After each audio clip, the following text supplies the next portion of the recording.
December 1942, North Africa. The first M1 Bazooka rockets bounced harmlessly off the frontal armor of German Panzer Mark IV tanks during initial combat trials near Kasserine Pass. German tank commanders, observing these failed attempts through their periscopes, reported back to headquarters with barely concealed amusement. The American infantry's new wonder weapon appeared to be nothing more than an oversized metal tube firing what one panzer commander described as firecracker rockets that couldn't penetrate a kitchen stove. Before we jump back in, tell us where you're tuning in from, and if this story touches you, make sure you're subscribed, because tomorrow, I've saved something extra special for you. Wehrmacht intelligence officers compiled reports dismissing the bazooka as typical American industrial excess, a hastily designed weapon that prioritized mass production over actual combat effectiveness. German tankers began referring to bazooka teams with contempt, calling them Rohrrager or pipe carriers, treating encounters with these infantrymen as minor inconveniences rather than legitimate threats. This dismissive attitude would prove catastrophically wrong. Within 18 months, American infantry armed with improved bazookas would account for the destruction of over 500 German armored vehicles across multiple theaters of war, fundamentally changing how tank warfare was understood and conducted. The story of how American infantry transformed a weapon their enemies mocked into one of the most feared anti-tank systems of World War II begins not with the bazooka itself, but with a catastrophic failure that nearly cost America the entire North African campaign. It is a story of adaptation, determination, and the kind of tactical innovation that emerges when soldiers facing superior equipment refuse to accept defeat. At its center stands a young infantry lieutenant from rural Pennsylvania who would help develop the tactics that turned a flawed weapon into a panzer killer. Lieutenant Michael Brennan had never seen a tank destroyed by infantry weapons before December 1942. The 24-year-old platoon leader from Harrisburg had trained extensively with the new M1 Bazooka at Fort Benning, Georgia, where instructors demonstrated the weapon against stationary targets and obsolete vehicles. The training had been encouraging. The 2.36-inch rocket could penetrate 3 inches of armor plate at ranges up to 300 yards. Instructors emphasized that proper technique and careful aim would allow infantry to engage enemy armor effectively for the first time in military history. The reality Brennan encountered in Tunisia shattered these training ground assumptions. His first engagement with German armor occurred on a freezing January morning near the village of Sidi Bouzid. A column of Panzer Mark IVs approached his company's defensive position at dawn, their commanders confident that American infantry posed no serious threat to armored vehicles. Brennan's bazooka team, consisting of himself as gunner and Private First Class Thomas Sullivan from Boston as loader, took position behind a small stone wall approximately 200 yards from the advancing tanks. The shot was textbook perfect. Brennan aimed at the lead panzer's frontal armor, adjusted for range and wind, and fired. The rocket flew straight and true, striking the tank's glassy plate with a metallic clang that echoed across the desert. Then nothing happened. The rocket failed to penetrate. The explosion left a black scorch mark on the armor but caused no damage. The panzer didn't even slow down. Its commander, apparently unconcerned by the attack, continued advancing while the tank's bow machine gun opened fire on Brennan's position. Sullivan loaded another rocket with hands that shook from cold and adrenaline. Brennan fired again, this time aiming for the turret. The result was identical. The rocket hit, exploded, and accomplished nothing except to draw more machine gun fire from the now annoyed tank commander. As the panzer closed to 100 yards, Brennan and Sullivan abandoned their position and retreated with the rest of their company. The engagement lasted less than 5 minutes and taught Brennan a lesson that would haunt him for weeks. The bazooka, as currently employed, was nearly useless against frontal tank armor. The debacle at Sidi Bouzid was replicated across American positions in Tunisia during early 1943. Infantry companies armed with bazookas discovered that German tanks could shrug off frontal hits with contemptuous ease. The M1 Bazooka's 2.36-inch rocket, while theoretically capable of penetrating 3 inches of armor, performed far below specifications in combat conditions. Multiple factors contributed to this failure. The rockets were temperamental, with unreliable fuses that sometimes failed to detonate on impact. The weapon's effective range, listed as 300 yards in manuals, proved optimistic. Beyond 150 yards, accuracy degraded rapidly. Wind, temperature, and the rocket's slow velocity all affected trajectory in ways training hadn't prepared soldiers for. Most critically, American infantry doctrine for employing the bazooka was fundamentally flawed. Training emphasized frontal shots at maximum range, treating the bazooka as a miniature artillery piece. This approach played directly into German armor's greatest strength. The Panzer Mark IV's frontal armor measured 80 mm thick on the glacis plate and 50 mm on the turret front. At oblique angles, this armor could deflect even larger anti-tank rounds. Bazooka rockets hitting at shallow angles simply ricocheted off or failed to achieve penetration depth necessary for catastrophic damage. German tank commanders quickly learned they had nothing to fear from frontal bazooka attacks. After-action reports from panzer units described American rocket teams as nuisances that could be suppressed with machine gun fire or ignored entirely. One German tank commander, Hauptmann Friedrich Weber of the 10th Panzer Division, wrote in his diary that American infantry seemed determined to waste ammunition on futile frontal attacks rather than developing effective tactics. Weber's unit reported encountering bazooka teams on 17 separate occasions during February 1943 without losing a single vehicle to rocket fire. This German contempt was not entirely unjustified. American casualties from failed bazooka attacks mounted steadily. Infantry teams attempting to engage tanks from prepared positions found themselves targeted by tank cannons and machine guns. The bazooka's telltale backblast signature revealed team positions immediately upon firing, making second shots nearly suicidal. Soldiers began privately referring to bazooka duty as a death sentence. Morale among anti-tank teams plummeted as men watched their rockets bounce off enemy armor while German tanks destroyed American positions with impunity. Lieutenant Brennan's company suffered 8 casualties in bazooka team attacks during the first 6 weeks of the Tunisian campaign without achieving a single confirmed tank kill. The psychological impact on infantry was devastating. Soldiers equipped with a weapon specifically designed to counter enemy armor found that weapon worse than useless.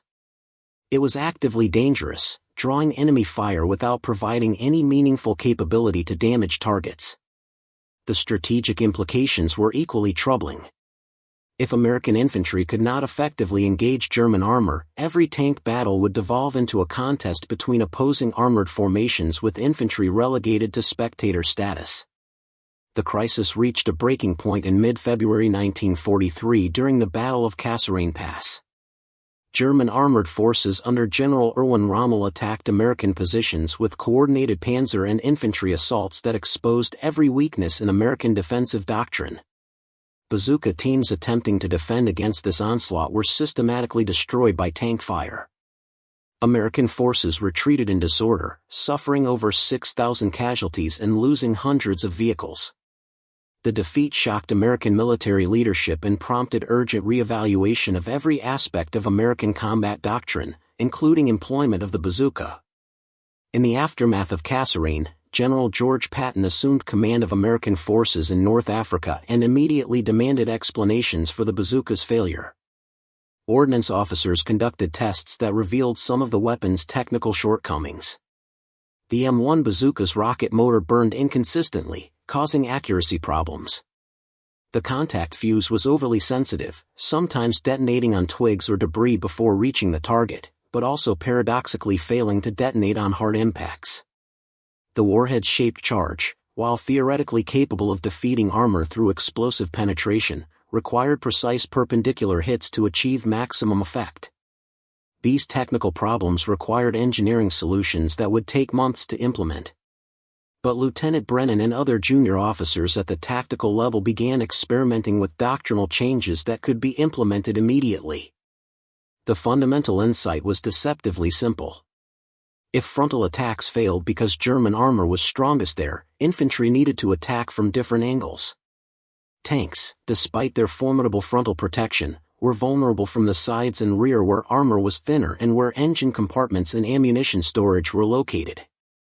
This realization was not revolutionary. Tank doctrine had always recognized these vulnerabilities.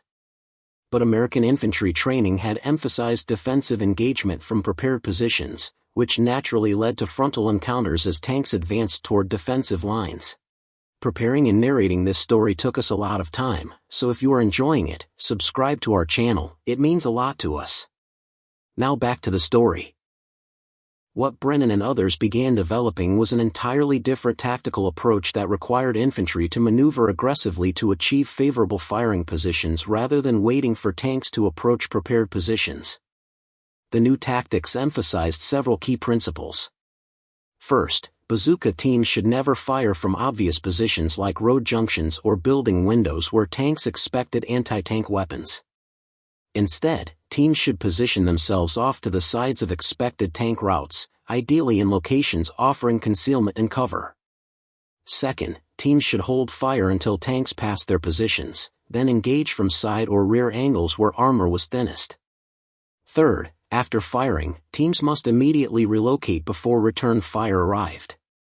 The backblast gave away position, making staying in place suicidal. Fourth, teams needed to work in pairs when possible, with one team engaging to draw attention while the second team maneuvered for a killing shot. These principles were easier to articulate than to implement. They required infantry to remain concealed and calm while enemy tanks approached and passed their positions. This demanded extraordinary discipline and courage. Many soldiers' natural instinct was to fire as soon as targets came into range, giving away position prematurely. The new tactics required men to let tanks pass within meters of their positions before engaging. One mistake, one moment of panic, and the entire team would be killed by point-blank tank fire. Brennan's company began practicing these new tactics during a brief respite from combat in late February 1943. Working with captured German equipment and disabled American vehicles, infantry practiced approach routes, firing positions, and rapid relocation drills. The training was intense and realistic. Soldiers learned to judge tank movement patterns, identify vulnerable points on different German tank models, and estimate ranges accurately without exposing themselves. They practiced loading rockets while lying prone in cramped positions.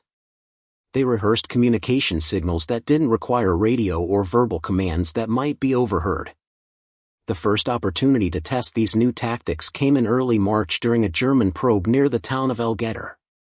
A mixed force of Panzer Mark IVs and Mark IIIs approached American defensive positions in late afternoon. Brennan's platoon occupied buildings on the edge of town with orders to allow the tanks to penetrate into the urban area before engaging. The plan required nerves of steel. Infantry had to watch enemy tanks advance past their positions, knowing that if they were discovered before firing, they would be trapped in buildings with no escape route. Brennan positioned himself in a second-story room overlooking a narrow street. His loader, Private Sullivan, crouched beside him with 3 rockets ready. They could hear the tanks approaching for several minutes before seeing them. The grinding of treads on cobblestones, the diesel engine roar, and the squeaking of bogie wheels announced the German advance. Then the lead panzer appeared, moving cautiously down the street directly below Brennan's position. The tank commander stood in his open hatch, scanning buildings for threats but apparently unconcerned about serious opposition. Brennan fought every instinct screaming at him to fire immediately. He watched the tank pass beneath his window and continue down the street. A second panzer followed, then a third. Brennan waited, counting seconds, letting them penetrate deeper into the killing zone. When the third tank was 20 meters past his position, exposing its rear deck and engine compartment, Brennan leaned out the window and fired. The rocket covered the distance in less than a second.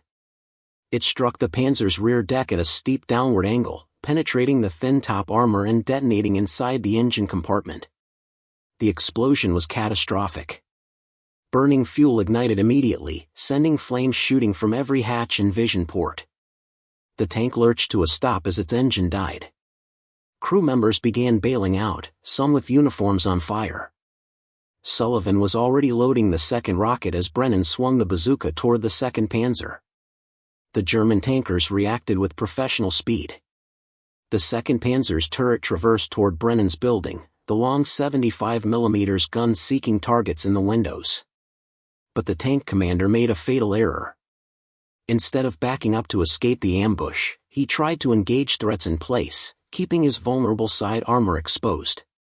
Brennan's second shot struck the turret side just below the commander's hatch. The shaped charge penetrated and detonated inside the fighting compartment. The turret hatch blew open as overpressure escaped, and the tank's internal ammunition began cooking off in secondary explosions. 2 tanks destroyed in less than 30 seconds. The 3rd Panzer, seeing both lead vehicles burning, tried to reverse out of the killing zone.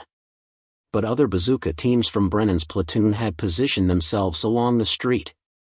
A rocket from a ground-level position struck the retreating tank side as it turned, penetrating the thinner side hull armor and disabling the vehicle. The crew abandoned the tank and fled on foot. 3 German tanks destroyed without a single American casualty. The engagement at El Getter demonstrated that the bazooka, when properly employed, could be devastatingly effective. The key was not the weapon itself but the tactics used to deploy it. German tankers who had dismissed American rocket teams as ineffective suddenly faced a weapon that could kill their vehicles from positions they couldn't predict or effectively suppress. The psychological impact on German tank crews was immediate and profound. Advancing into urban areas or terrain with concealment became exercises in nerve-wracking uncertainty. Every window, every pile of rubble, every depression in the ground could hide a bazooka team waiting to fire into vulnerable side or rear armor. Word of the successful engagement spread quickly through American infantry units. Other platoons began adopting similar tactics, refining techniques through trial and error. Officers shared lessons learned through informal networks, developing what would eventually become formalized doctrine for infantry anti-tank operations. The evolution happened rapidly because combat provided immediate feedback. Tactics that worked kept soldiers alive and destroyed enemy tanks. Tactics that failed resulted in dead infantry and burning American positions. Captain Robert Henderson, Brennan's company commander, compiled a tactical manual based on successful engagements that was distributed to infantry battalions across the theater.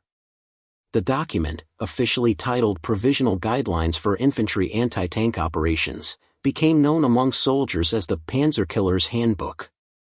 It emphasized principles that would define effective bazooka employment for the remainder of the war. Patience before firing. Angle of attack determines probability of penetration. Mobility after engagement prevents counterfire. Teamwork multiplies effectiveness. The technical improvements to the bazooka itself began reaching units in mid-1943. The M101 variant featured improved rockets with more reliable fuses and enhanced shaped charge warheads.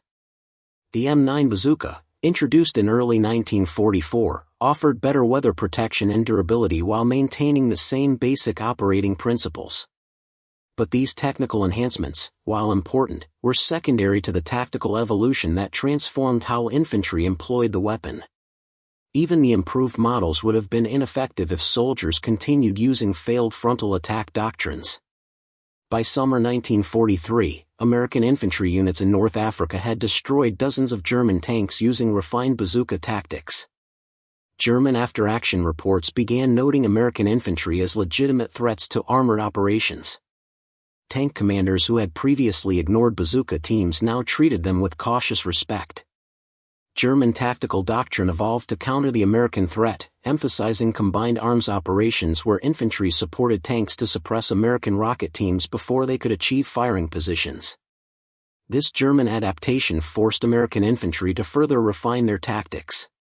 Bazooka teams began operating in smaller, more mobile units that could infiltrate close to German positions before attacks began.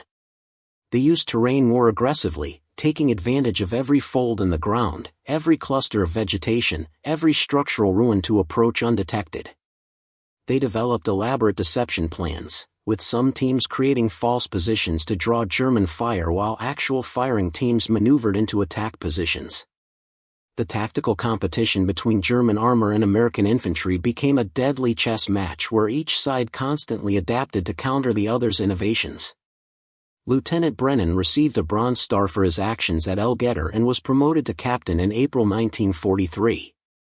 His company, now recognized as specialists in anti-tank operations, was assigned to train other infantry units in bazooka employment. Brennan found himself transformed from a junior officer learning through desperate improvisation into an instructor teaching hard-won lessons to soldiers who would carry these tactics into Italy, France, and eventually Germany itself. The lessons learned in North African deserts would be tested in fundamentally different terrain as American forces invaded Sicily in July 1943 and mainland Italy in September. The mountainous Italian landscape offered even more opportunities for close-range ambushes than North African towns. Narrow mountain roads confined tanks to predictable routes. Stone buildings and terraced hillsides provided concealment and cover. Italian terrain seemed purpose-built for infantry anti-tank operations. German defenders in Italy quickly learned to fear American bazooka teams operating in this terrain. A single well-positioned team could halt an entire tank column by destroying the lead vehicle in a narrow defile, creating a roadblock that prevented other tanks from advancing or retreating. German tankers began calling these ambush positions Rohrfallen or pipe traps, a bitter acknowledgement that the weapons they had once mocked now dominated certain tactical situations. The Italian campaign saw American infantry destroy hundreds of German armored vehicles using bazookas. Some engagements achieved results far exceeding anything possible with conventional anti-tank guns. At the Battle of San Pietro in December 1943, a single American rifle company destroyed 7 German tanks in a single afternoon using coordinated bazooka ambushes in the rubble-strewn village. The German armor, attempting to support infantry counterattacks, found itself channeled into narrow streets where bazooka teams waited in ruined buildings. Each tank destroyed created obstacles that forced following vehicles into even more vulnerable positions. Private First Class James Mitchell from Brennan's company became something of a legend among American infantry for his actions during the Anzio campaign in early 1944. Mitchell, a former hunting guide from Montana, possessed an uncanny ability to predict tank movement patterns and position himself in locations German commanders never anticipated. Over a 3-week period at Anzio, Mitchell personally destroyed 4 German tanks and disabled 3 others, all while operating essentially alone after his original team was killed in an artillery barrage. Mitchell's technique involved studying German tank tactics for days before engaging. He noted that tank commanders followed predictable patterns based on terrain and tactical situations. German tanks approaching suspected American positions would advance in specific formations with lead tanks providing overwatch while following vehicles moved forward. Mitchell positioned himself not where tanks were likely to be when attacks began, but where they would be after initial contact when commanders' attention focused on obvious threats. He would wait hours in cramped hiding spots, sometimes within meters of German infantry, before firing single shots into vulnerable tank positions and then disappearing before counterfire arrived. The German response to increasingly effective American bazooka tactics involved several adaptations. Tank formations became more dispersed, making it difficult for single teams to engage multiple vehicles. Tanks traveled faster through areas where ambushes were expected, reducing time available for teams to achieve firing solutions. Most significantly, German armored forces began employing extensive infantry screens that swept areas ahead of tank advances, attempting to locate and eliminate bazooka teams before tanks entered engagement range. These German countermeasures increased the danger for American rocket teams but didn't eliminate their effectiveness. American infantry adapted by operating in larger groups that could fight German infantry screens while maintaining anti-tank capability. Platoons began designating specific squads as hunter-killer teams that would infiltrate past German infantry specifically to attack armor. These specialized teams operated with considerable independence, using initiative and tactical judgment to identify and exploit opportunities rather than waiting for orders. Captain Brennan, now commanding a full infantry company, organized his unit around these hunter-killer principles.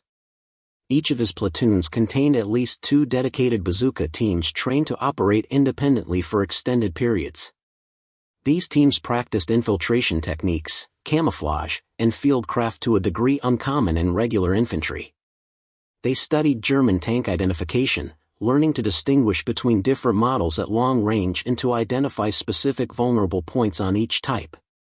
They became, in effect, specialized anti-tank infantry within conventional rifle companies. The effectiveness of these tactics was demonstrated dramatically during the breakout from Anzio in May 1944. As American forces attacked German defensive lines, Brennan's hunter-killer teams infiltrated through gaps in German positions and positioned themselves along expected tank counterattack routes. When German panzer forces launched their counterattack, they drove directly into ambushes prepared by teams that had been waiting in position for hours. In a single day of fighting, Brennan's company destroyed 11 German tanks and disabled 7 more, breaking the German counterattack and enabling American forces to maintain momentum in their advance. By the time American forces landed in Normandy in June 1944, infantry bazooka tactics had evolved into sophisticated doctrine. The soldiers who waited ashore on D-Day carried not just improved weapons but also 2 years of hard-won tactical knowledge purchased with blood in North Africa and Italy. German defenders in France would face American infantry far more capable and confident than the Green troops who had been bloodied at Kasserine Pass. The bocage country of Normandy, with its sunken roads, thick hedgerows, and small fields, provided ideal terrain for bazooka ambushes. German tank commanders found themselves confined to narrow lanes where visibility was measured in meters rather than kilometers.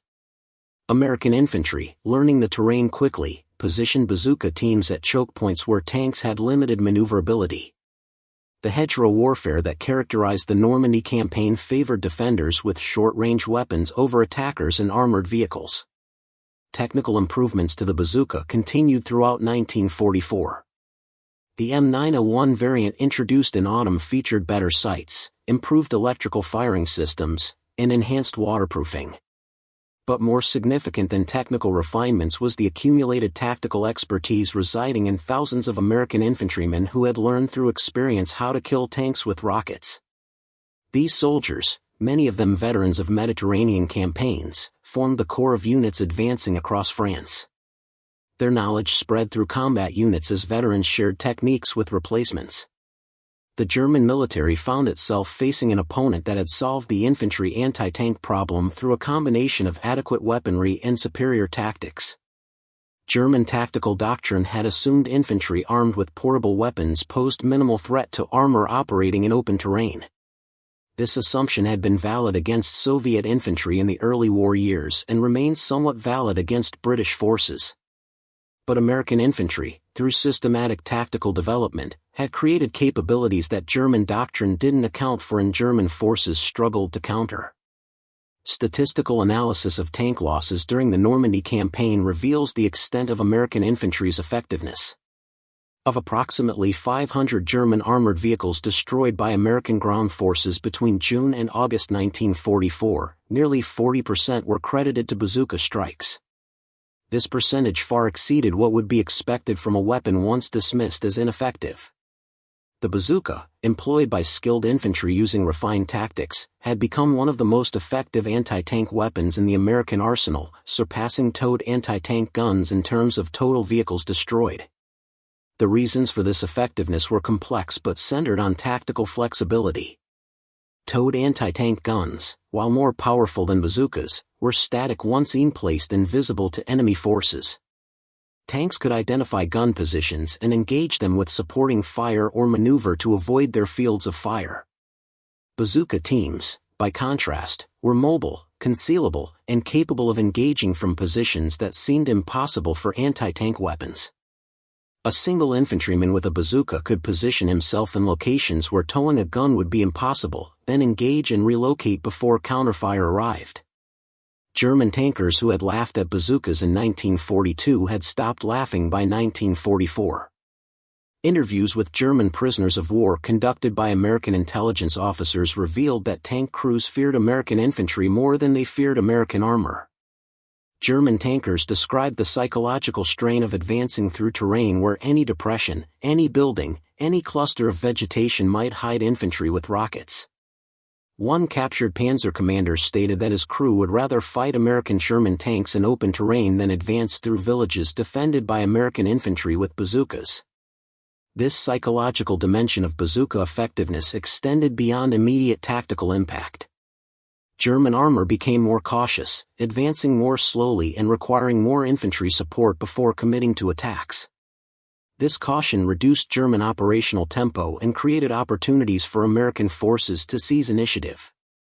The mere presence of effective American anti-tank infantry shaped German tactical decisions in ways that benefited American operations even when bazooka teams weren't actively engaged. Captain Brennan's company participated in the race across France following the breakout from Normandy in August 1944. During this rapid advance, his hunter-killer teams destroyed 23 German armored vehicles over a 6-week period.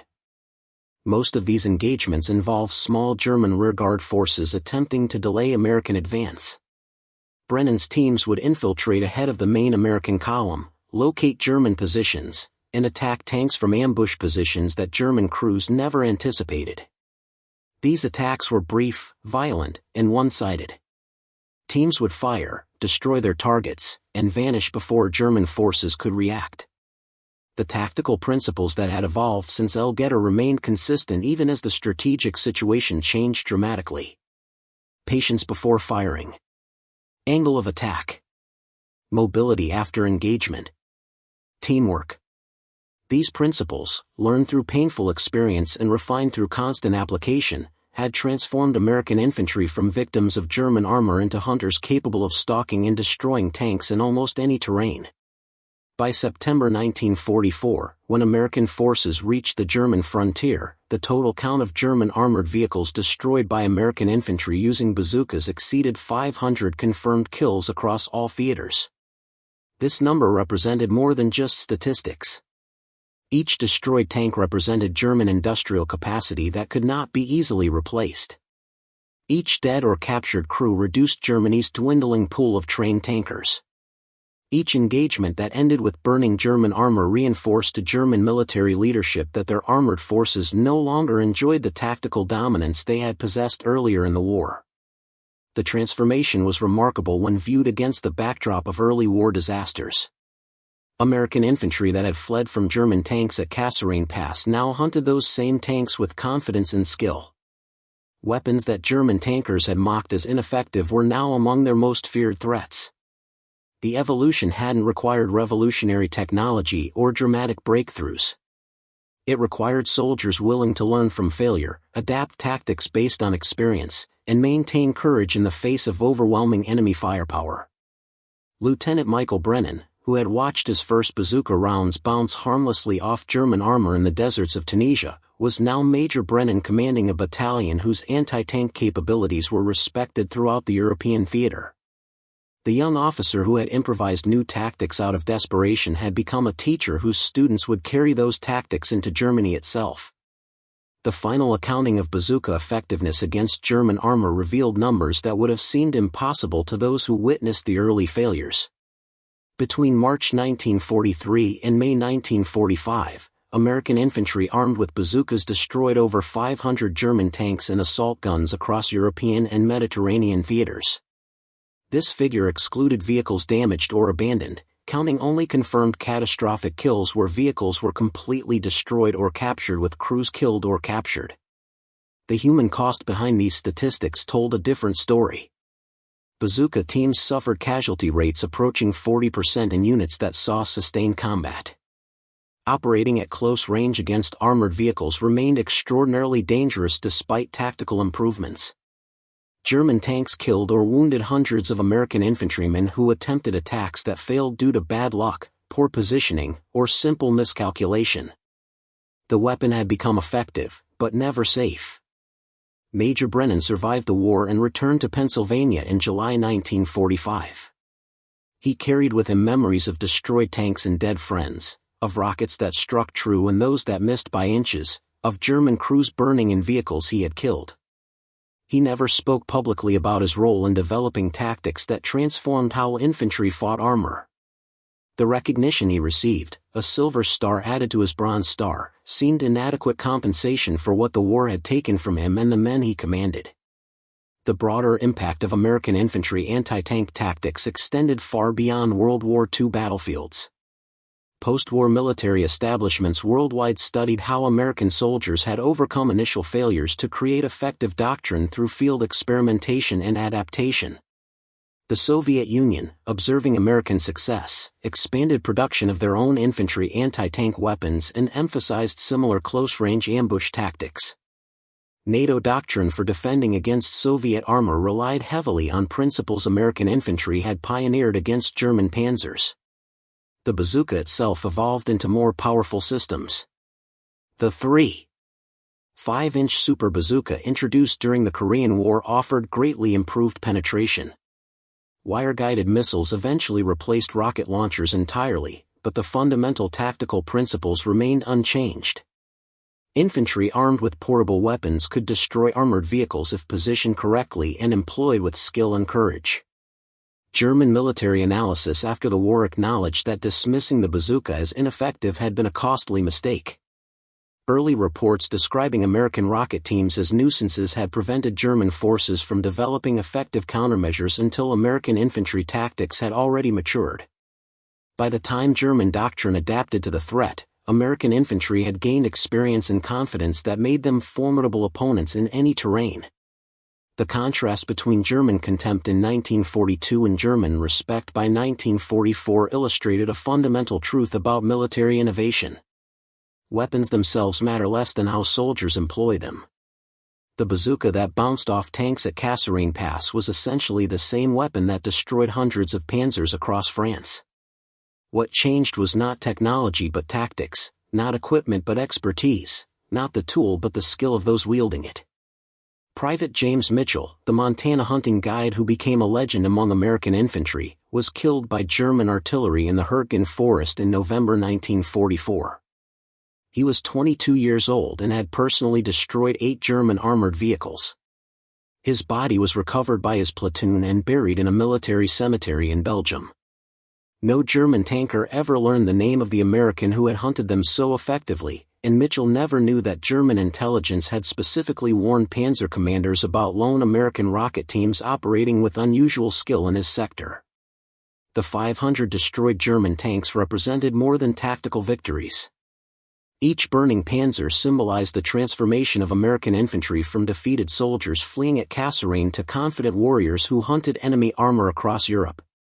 The journey from contempt to respect, from failure to mastery, from victims to victors had required courage, sacrifice, and an unyielding determination to learn from mistakes and adapt to battlefield realities. German tankers who had laughed at American bazookas learned too late that mockery was premature. American infantry, armed with improved weapons and superior tactics, had proven that determination and innovation could overcome initial disadvantages. The pipe carriers German tankers dismissed in 1942 had become panzer killers by 1944, and the smoking wrecks of 500 German armored vehicles bore testament to their deadly effectiveness. Up next, you've got 2 more standout stories right on your screen. If this one hit the mark, you won't want to pass these up. Just click and check them out.